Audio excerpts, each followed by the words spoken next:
como tal, como la asimilación, el hecho de internalizar algo que nos interese, algo que comprendamos, ¿no es cierto?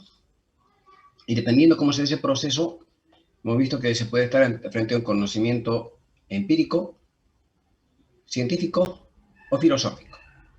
El conocimiento científico es aquel que se logra de manera natural, con la experiencia, ¿no es cierto? Solamente se requiere nacer porque absolutamente todos tenemos acceso al conocimiento empírico. No así el científico, porque el conocimiento científico es el hecho, es el proceso de asimilar, ¿no es cierto?, de manera sistemática, de manera planificada, a partir del método científico, etc.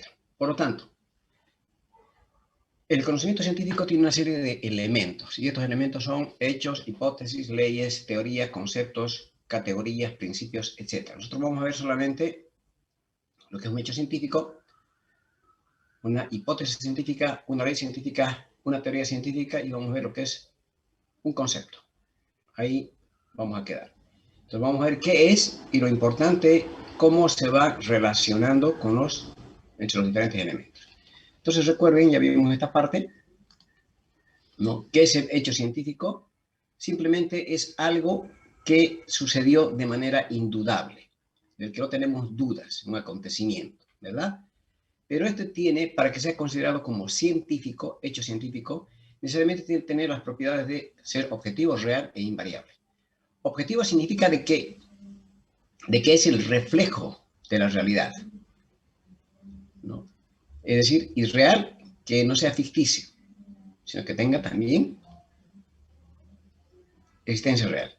E invariable en el sentido de que ese acontecimiento o ese hecho, por más que nosotros le demos diferentes interpretaciones, el hecho está y no va a cambiar. Por eso se dice que el hecho se constituye en la base para la formulación de hipótesis, el descubrimiento de leyes científicas, la elaboración o comprensión de teorías científicas. ¿Verdad? Bien, ¿alguna pregunta con relación al hecho científico, por favor?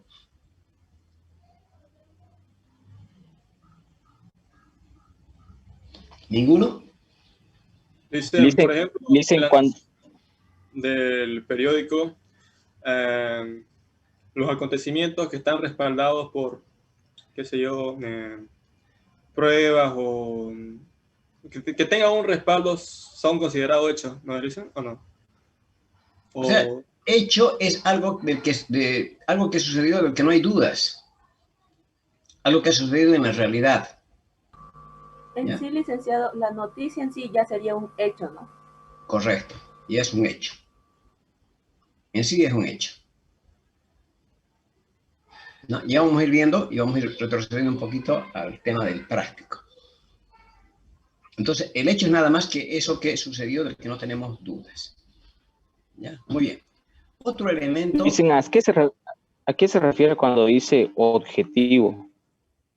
Objetivo. O sea, cuando hablamos de objetivo, estamos hablando de la objetividad.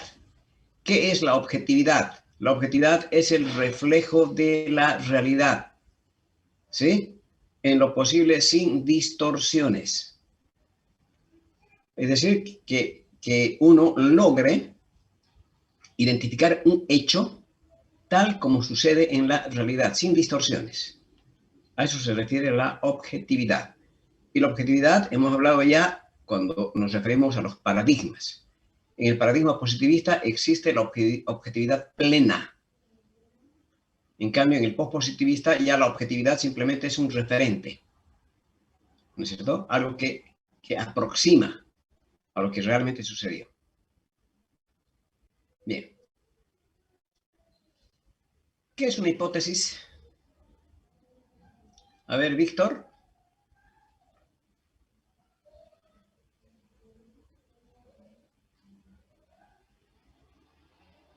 Víctor, perdón, perdón, es una suposición que está hecha a partir de un suceso, de un dato, perdón, que sirve ya para,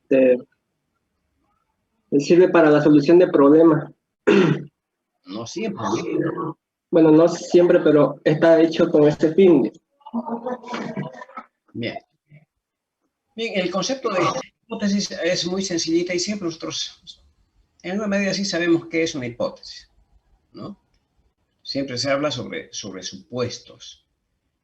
En realidad, ¿qué es una hipótesis? Simplemente es algo que uno dice, ¿ya? Algo que uno dice, a lo que denominamos enunciado científico. ¿Sí? Por ejemplo, ¿qué observan ahí en la imagen? La Una vacuna del vacuna. coronavirus, La dice. vacuna. Ya. Entonces aquí la pregunta, ¿la vacuna es la solución contra el COVID? No, Licen. Sería una posible. Una posible, Licen, se puede decir como si puede ser la cura o no. Bueno, entonces, lo que se emita como respuesta va a ser una hipótesis. Por lo tanto, ¿qué es una hipótesis? Es algo que uno dice, que puede ser cierto o puede ser falso. Por lo tanto, debe constatarse su veracidad o su falsedad. ¿Sí? Entonces, en términos generales, nada más que es una respuesta, una explicación, ¿no es cierto? Algo. Entonces, en términos técnicos, hablamos de enunciado científico que puede ser falso o verdadero. Por lo tanto, hay que constatar la veracidad o la falsedad. ¿No es cierto? Ahora, para poder emitir hipótesis, necesariamente se requiere como elementos, como sustento, una serie de hechos científicos. Vale decir que no se puede emitir una hipótesis si no se cuenta con una serie de hechos que la respalden. ¿Sí? Un ejemplo. Si de pronto, a ver, se indica de que con la vacunación masiva de la población contra el coronavirus, se va a controlar la pandemia. ¿Será eso una hipótesis? Es una hipótesis. Sí. Sí. ¿Por qué es una hipótesis? Porque Porque hasta que no que ocurra la vacunación no se hace ver si es cierto o falso, Licen. Claro, y ustedes me imagino que han leído bastante o escuchado bastante con relación a los efectos de la vacuna. Es decir, que hay una inmunización, que se tiene que llegar, ¿no es cierto?, a la inmunización rebaño que se denomina.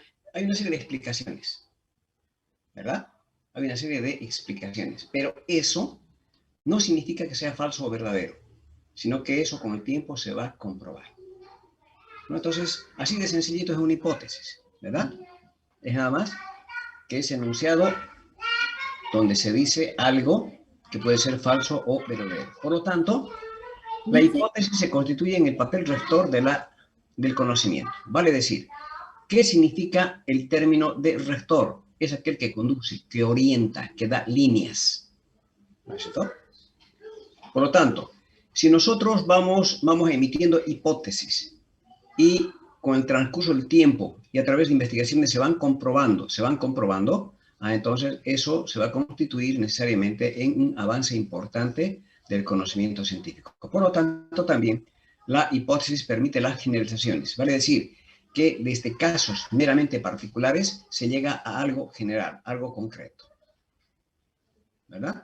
Y también obviamente que eso va a hacer de que se amplíe el conocimiento. ¿De acuerdo?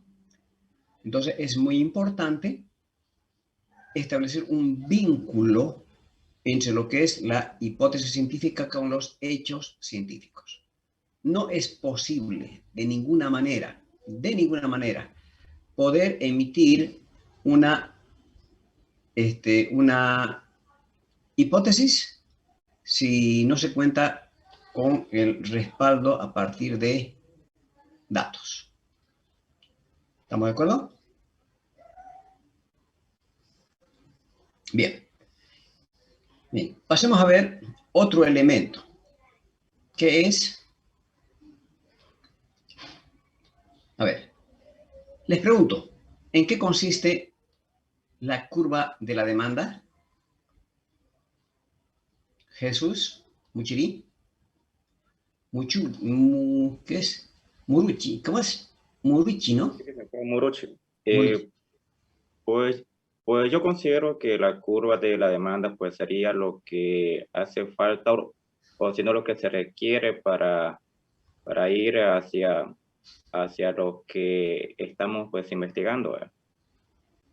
En sí creo que la curva como que no tengo mucho conocimiento de la palabra curva, pero sí de la demanda como que se enfoca en eso. Bien, la curva de la demanda simplemente es una representación gráfica. ¿No es cierto? Es eso. ¿Verdad? ¿Y qué nos dice la curva de la demanda? Que hay una relación inversa entre precio y cantidad. ¿Verdad? Por lo tanto, estamos haciendo referencia a que si, por ejemplo, existe un considerable incremento del precio de carne de pollo en el mercado, ¿qué sucede con el precio? Perdón, ¿qué pasa con el precio? Claro, está bien. ¿Qué pasa con el precio de carne de pollo cuando existe un considerable incremento de los volúmenes de producción? Es decir, que incrementa significativamente la oferta de pollos. Llega mucho más pollos a los mercados. ¿Qué sucede con el precio? A mayor cantidad Dicen tiende a bajar disminuye el el precio, precio. le dicen. Disminuye Baja el el precio. Muy bien. Muy bien. Es decir, que aquí hay una relación inversa, ¿no es cierto? Que cuando hay un incremento, significa que va a haber una reducción de los niveles de precio. ¿Verdad? Ahora, esto de acá, les pregunto, ¿la relación entre precio y cantidad se va a cumplir para cualquier producto? Hablamos de Sí, carne, de leche, de computadoras, hablamos de lo que sea. ¿Se va a cumplir? No, Listen. A todos los Es productos, licenciado. dicen, para la mayoría, sí, sí, sí. Sí, la verdad Se sí. supone que sea sí. cual sea el producto, cuando es de Solamente, parte económico, sí o sí. sí, solamente de aquellos bienes denominados inferiores. No se va a cumplir. ¿No es cierto? Por lo tanto, Disculpe, dicen, ¿cuáles serían esos bienes? por ejemplo, la manteca, con relación a la mantequilla. A ver, por ejemplo, Listen, tendría más efecto los productos de primera necesidad, como se denominan. Es claro, donde más sientemos la sociedad. la ley de la oferta y la demanda se cumple incluso para bienes suntuarios. ¿Ya? Es decir, que en la mayoría de los productos siempre va a suceder esto por las características propiamente del producto. ¿No es cierto? Propiamente el producto. Ahora, ¿esta relación se cumple para casi todos los productos? Sí, se cumple. Se cumple. Por lo tanto, eso corresponde a una ley científica. Por lo tanto, la pregunta es, ¿qué es la ley científica? ¿Qué es la ley científica? Sería, dicen, algo que sí se sabe que es verdadero y real, que no carece de dudas, como la hipótesis. Perdón, no le capté bien. Sería algo que de verdad pasa y real y, no, y carece de dudas, como la hipótesis.